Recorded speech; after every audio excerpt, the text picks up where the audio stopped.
A group of influential U.S. congressmen has urged the White House to transfer frozen Russian sovereign assets held in American banks to Ukraine for the purchase of U.S. weapons. The letter, addressed to U.S. Secretary of State Marco Rubio, was signed by Republican Senators Lindsey Graham and Todd Young, along with Democratic Senators Richard Blumenthal and Tim Kaine. Their appeal marks a rare instance of public pressure by American legislators on President Donald Trump's administration to support Ukraine, according to Reuters. How does the administration view using all financial tools at its disposal to increase pressure on Russia to end the war? Specifically, does the administration believe that US and EU-held assets should be used as leverage in negotiations with Russia to bring an end to the war? If so, how? From the senator's letter to US Secretary of State Marco Rubio, cited by Reuters.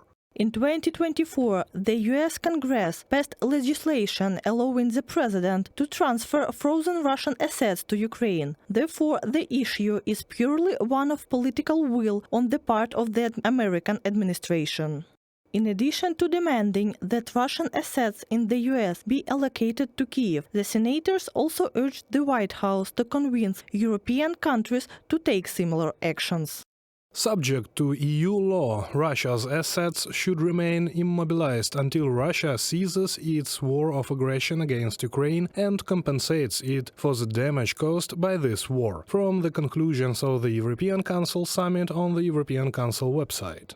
According to a source from Radio Free Europe, Radio Liberty, EU leaders agreed on this wording in response to discussions about potentially easing sanctions against Russia in the future, as well as concerns that Hungary might block the continued freezing of Russian assets. These assets will be extremely important in future peace negotiations, not in the preliminary ceasefire talks happening now, but in actual peace negotiations, where hopefully Russia will get to the table with Ukraine, and where Russia will have to face the fact that it must compensate for reconstruction costs, among other things. At that moment, these assets could serve as a form of guarantee. From the Radio Free Europe publication.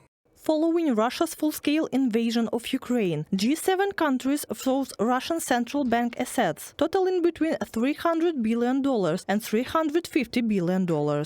These funds are currently held in accounts worldwide, accruing passive income. Later, the G7 developed a mechanism called the Extraordinary Revenue Acceleration, which provides Ukraine with a $50 billion loan to be repaid using interest earned on these frozen assets. In March 2025, under the ERA program, Kyiv received nearly $1 billion from the United Kingdom, approximately $1.7 billion from Canada, and over $1 billion from the European Union.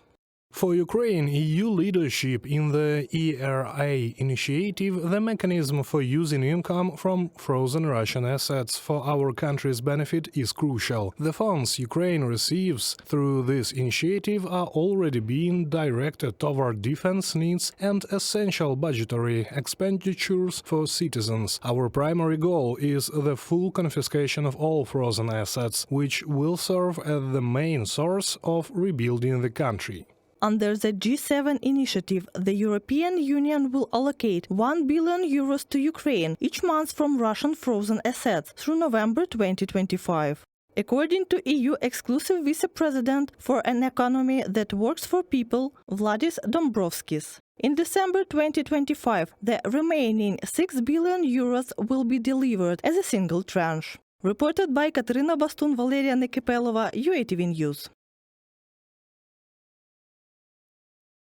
The European Commission has transferred €1 billion to Ukraine. This tranche is part of a loan agreement approved by the G7, which will be repaid using the proceeds from frozen Russian assets. In other words, Ukraine is expected to receive this funding as a non-repayable loan and will not use its internal financial resources to pay it back.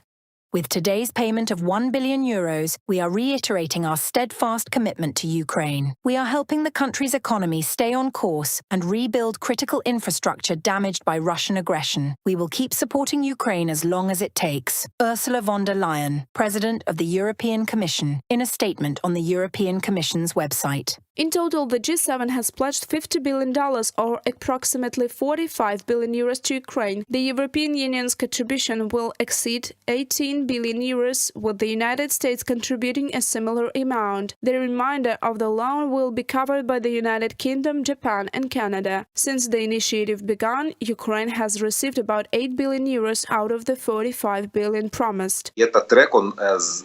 This track is expected to continue for another 10 to 12 years. Why do I make this conclusion? Based on the $50 billion signed, which are expected to come into Ukraine from frozen Russian assets, and considering that these assets bring in about $3.5 billion annually, Ukraine has already received just over $10 billion in the 3 years of war. This leaves approximately $40 billion. To compensate for this remaining amount, it would take around 12 more years. To announce the transfer of funds, the Executive Vice President of the European Commission for an Economy that Works for People, Valdis Dombrovskis, arrived in Kiev. After meeting with him, the Prime Minister of Ukraine, Denis Shmyhal, shared details about the allocation of the funds. For Ukraine, the EU's leadership in the ERA initiative is important, a mechanism for using the proceeds from frozen assets of the Russian Federation for the benefit of our state. The funds that Ukraine receives under this initiative are already being directed to defense needs and budget expenditures that are important to people. Our main goal is to confiscate all frozen assets, which will become the main source of reconstruction of the country. This year, the government is focusing on creating a confiscation mechanism. Denis Shmyhal, Prime Minister of Ukraine, in a Facebook post. However, the European Union is not yet ready to confiscate Russian assets. At the EU summit in Brussels on March 20th, EU member states agreed not to unfreeze these assets until Russia ends its aggression against Ukraine.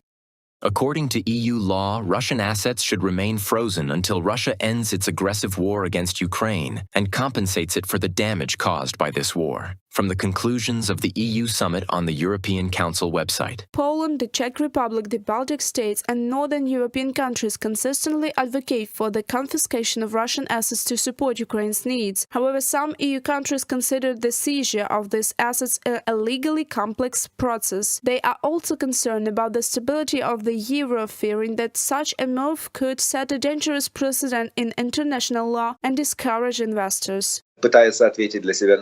They are trying to answer the question, could there be a risk by seizing these assets and transferring them to Ukraine's needs? Would this undermine trust in the euro? However, this position seems overly speculative. If we acknowledge that an aggressor nation can invade its neighbor, drop bombs, and not face any consequences, and still not pay for its actions, that would set a dangerous precedent. In 2022, following Russia's full-scale invasion of Ukraine, the G7 countries froze nearly €300 billion worth of Russian assets held by the Central Bank of Russia. The majority of these assets, about €190 billion, are stored in Belgium, with portions in France, the UK, Japan, Switzerland, and the United States. As of November 2024, according to the Kiev School of Economics, the documented direct damage to Ukraine's infrastructure caused by Russia's war is estimated to be around $170 billion. Reported by Alexandra Zaslavets, Valeria Nikipelova, UATV News.